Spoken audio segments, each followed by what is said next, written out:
तो दोस्तों आज हम पढ़ने वाले हैं सामाजिक विज्ञान क्लास 10th में जो पॉलिटिकल साइंस है उसका दूसरा अध्याय संघवाद। संघवाद से जितने भी एमसीक्यू बन रहे हैं महत्वपूर्ण, आज हम उसको देखने वाले हैं। तो स्टार्ट करते हैं। पहला है, दुनिया के कितने देशों में संघात्मक शासन व्यवस्था है। संघात्मक व्यवस्था से मतलब है जिसमें संघीय विशेषता और एकात्मक शासन व्यवस्था पाई जाती है। तो ऐसे जो देश हैं 25 देश हैं, यानी कि 25 देश हैं। ठीक, भारत भी एक क्या है, संघात्मक देश है जिसपे संघात्मक और संघीय और एकात्मक शासन व्यवस्था के लक्षण मिलते हैं। अगला है, भारतीय संविधान के अनुसार शक्तियाँ को सौंपी गई हैं। तो संघीय संसद है, तो संसद में सारी भी जो शक्तियाँ संसद के पास होती है, कानून बनाना है, इसके अलावा अन्य जो भी शक्तियाँ हैं वो संसद के पास है। आगे बात करते हैं हम, समवर्ती सूची में लिखे विषय पर अधिनियम बनाने का अधिकार किसके पास है। तो समवर्ती, क्योंकि जो भारतीय संविधान में 3 सूचियां दी गई हैं, एक राज्य सूची, समवर्ती सूची और संघ सूची। तो इसमें अलग अलग विषय रखे गए हैं। जैसे राज्य सूची में लोक व्यवस्था, पुलिस, स्वच्छता, कृषि, गैस, पंचायती राज, कारागार हो गया, रेलवे हो गया, पुलिस हो गया, भूमि सुधार, ये आते हैं आपके राज्य सूची में। ठीक, अगर हम संघ सूची की बात करें तो उसमें विदेशी मामले हो गए, बैंकिंग, बीमा, रक्षा, जनगणना और निगम कर। तो इसी प्रकार अगर हम समवर्ती सूची में देखें तो इसमें आते हैं शिक्षा, वन, विद्युत, विवाह, सामाजिक नियोजन और जनसंख्या नियंत्रण। तो इसमें थोड़ा ध्यान देना है, अगर जनगणना आए तो ये संघ सूची का विषय है, लेकिन जनसंख्या नियंत्रण आएगा तो ये आपका समवर्ती सूची का। अगर राज्य और संघ के बीच अगर किसी कानून में विवाद होता है, शिक्षा हो या वन हो, विद्युत है, तो इसमें जो नियम संघ द्वारा बनाया गया मान्य होगा। अगला प्रश्न देखते हैं, वर्तमान में बेल्जियम किस प्रकार की सरकार है। तो बेल्जियम में संघात्मक सरकार है। ठीक, निम्नलिखित में किस देश की सरकार एकात्मक है।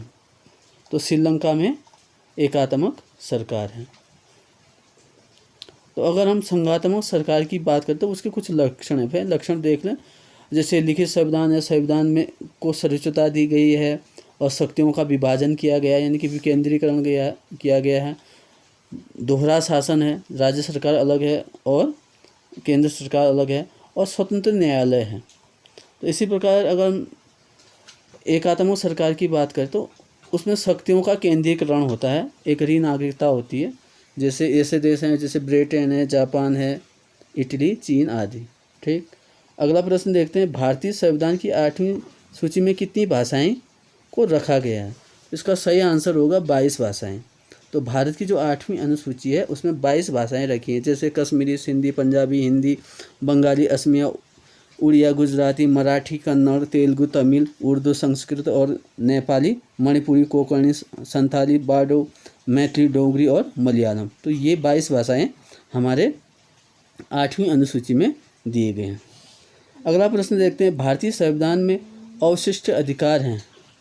अवशिष्ट अधिकार मतलब जिनमें संविधान में वर्णन नहीं है, जो भविष्य में जो आने वाले जो कुछ नियम, जैसे साइबर है, तो जो ये मामला साइबर मामले हो गए, इंटरनेट से संबंधित जो भी कानून होंगे वो केंद्र सरकार के पास ये शक्तियाँ और ये अधिकार दिए गए हैं।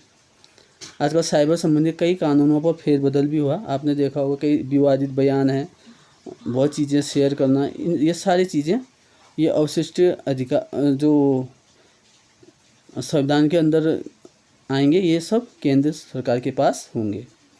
अगली बात करते हैं, पंचायती राज विषय है। तो पंचायती राज की बात की थी, पंचायती राज है राज्य सूची का। अभी हमने बात की थी कि राज्य सूची में जो विषय आते हैं, लोक व्यवस्था, पुलिस, स्वच्छता, कृषि, गैस, जैसे पंचायती राज, कारागार यानी जेल, रेलवे, पुलिस, ये सारी चीज़ राज्य सूची में आती है। अगला देख लेते हैं, निम्नलिखित में कौन सा विषय समवर्ती सूची में है।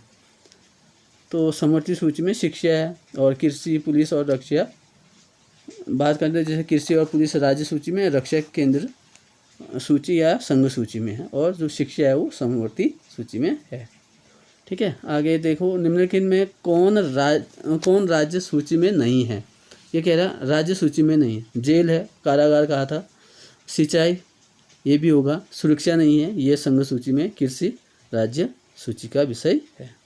ठीक है, तो इसका राइट आंसर हो गया आपका सुरक्षा।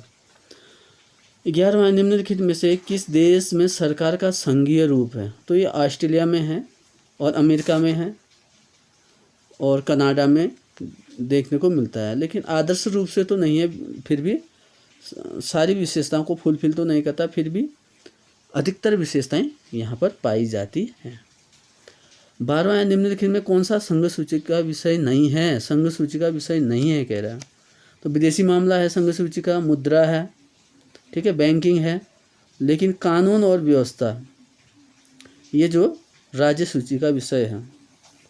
वर्तमान में यूपी में आदित्यनाथ योगी के कानून व्यवस्था के कारण ही बहुत ज़्यादा पॉपुलर है, आपने सुना होगा। 13वां है, जब सत्ता केंद्र और राज्य सरकार से छीन ली जाती है और स्थानीय सरकार को दे दी जाती है तो उसे कहा जाता है विकेंद्रीकरण, अर्थात शक्ति का विभाजन।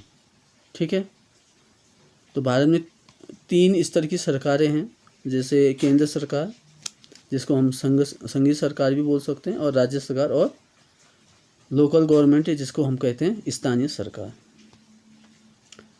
पंचायती राज की प्रणाली में शामिल है, तो पंचायती राज के अंदर आते हैं ग्राम, ब्लॉक और जिला स्तर के, तो ये वाला आपका पहला ऑप्शन सही होगा।